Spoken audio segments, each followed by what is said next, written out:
Oui, c'est normal que la CEDEAO dise niet parce que tout simplement la CEDEAO ne veut pas essuyer une honte. Voilà, mais il faut quitter les tests pour voir les faits. Voilà, je dis que c'est une fierté, je disais que c'est une fierté nationale et personnelle. Repartez un peu au cas du Mali, au moment où Assimi Goïta était venu, au premier moment de cette crise. Rappelez-vous ce que la CEDEAO a fait au Mali. Rappelez-vous, les sanctions, est-ce qu'ils ont respecté les tests? Les droits de l'homme et des peuples dont ils parlent, est-ce qu'ils ont respecté ça? On a vu une volonté réelle d'une CEDEAO qui veut recoloniser, imposer et même aider à coloniser l'Afrique. Et en son temps, j'ai dit aux Maliens, si vous connaissiez c'est quoi la terre du Mali, vous n'allez pas vous laisser vous humilier comme ça. Je me battais comme ça pour dire aux Maliens, mais qu'est-ce que les Africains ont fait, la CEDEAO a fait? Rien. Après, le Burkina est venu. J'ai continué dans la même idée pour leur dire de quitter immédiatement la CEDEAO. Parce que le problème qui est là, c'est quoi? Si on se base sur les tests, on va fausser les analyses. Regardez vous-même ce que la CEDEAO a fait sur le terrain. Est-ce que c'est joli à voir? Si ce n'est pas chez nous les nègres, si ce n'est pas chez nous les nègres, dans quelle partie du monde vous avez vu des gens qui font partie d'une organisation et à l'intérieur de l'organisation, ils sont en train de se manger? Ça ne se fait pas. Au contraire, les gens se mettent ensemble pour ne pas disparaître. Les gens se mettent ensemble pour le bien de leur peuple. Et quand on parle de la CEDEAO et la réintégration, vous savez que moi, je n'aime pas le mot intégration. Moi, je parle de réintégration. Parce que nous, les Africains, on n'a pas existé. Notre système n'était pas comme aujourd'hui. Les peuples étaient intégrés. C'est la colonisation qui nous a désintégrés. Et aujourd'hui, si on parle, on doit parler de réintégration. Parce que quand vous prenez au temps de la colonisation, l'Afrique de l'Ouest, là, c'était quoi? C'était l'AOF. Quand la France a vu qu'on partait vers l'indépendance, elle s'est précipitée, disloquer l'AOF et l'AUF pour qu'on ne s'organise pas. Maintenant, si nos pères ont pu s'organiser, ça doit nous servir de tremplin pour aller de l'avant. Donc, ce qui se passe aujourd'hui, moi, je pense que ce n'est pas les tests qu'il faut voir. Les sanctions de la CEDEAO n'ont respecté aucun test de la CEDEAO. Les sanctions de l'UEMOA n'ont respecté aucun test de l'UEMOA. Tout ça, là, c'est des mesures coloniales. C'est des mesures qui ont été reçues par la France pour dire qu'il faut faire comme ça pour les asphyxier. Ça, c'est une mesure à la civilisation occidentale qui est pleine de barbarie.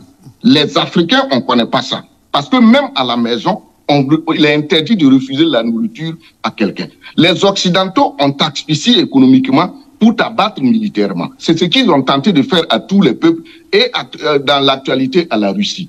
Donc, qu'est-ce qu'il faut faire? C'est comme ça qu'il fallait asphyxier ces pays-là pour les contraindre à rester dans les girons coloniales. Oui, donc, aujourd'hui, ce qui se passe, ce n'est pas une stratégie de communication. Pardonnez-moi de vous interrompre, mais on va rester un peu sur les textes. C'est important. Vous dites qu'on n'a que fait des textes, mais c'est sur la base des textes que la CEDEAO a été créée. C'est sur la base des textes que le Burkina Faso, le Niger et le Mali ont adhéré à la CEDEAO. Maintenant, on est en face d'une situation où les pays de l'AES disent on s'en va, la CEDEAO disent non. Vous êtes encore sous notre autorité. Selon vous, que peut-il se passer dans les semaines et les mois à venir? Rien ne va se passer. La CEDEAO va jouer en colon. Je vous avais dit ici sur ce plateau, moi je suis en avance. On avait vu ça venir. La France a réactivé la Côte d'Ivoire qui a mis en place un test qui dit que les pays qui ne seront pas de la CEDEAO vont payer quoi? Certificat de résidence ou bien c'est quoi? Ils ont déjà imposé une taxe en Côte d'Ivoire. Mais est-ce que légalement, historiquement, sociologiquement, la Côte d'Ivoire ose? La Côte d'Ivoire doit combien au Burkina, historiquement parlant? Et à la CEDEAO, vous allez voir comment ils vont réagir. Ce n'est pas une question de test, c'est une question de fait. Est-ce que la CEDEAO elle-même a respecté les tests? Pourquoi ces sanctions? C'est ça, moi je dis non. Si vous allez sur la base des tests, vous faussez l'analyse et vous embrouillez le peuple. Restons sur les faits. Qu'est-ce qui a amené les pays à vouloir quitter? Vous placez un embargo sur le Mali. Le Mali a-t-il attaqué un pays? Est-ce que le Mali a commis une erreur aujourd'hui qui enfreint au développement, au fonctionnement de la CEDEAO? Non. C'est une crise interne. Et maintenant, vous les sanctionnez. Pour aboutir à quel résultat? les contraindre à vous suivre. Qui vous? La colonisation, la réesclavalisation. Vous prenez le Niger. Qu'est-ce que le Niger a fait contre un membre de la CEDEAO? Vous connaissez, le Niger fait partie des derniers pays du monde. Mais si son frère du Nigeria décide de lui poser un tel embargo, même jusqu'aux médicaments, non, avec tout le respect que je dois à tout un chacun, mais permettez-moi de dire que c'est lâche même de rester jusqu'à ce niveau. Moi, j'étais président Tchani en son temps. Dès que les embargos sont tombés, le lendemain, je quitte la CEDEAO. Mais pourquoi?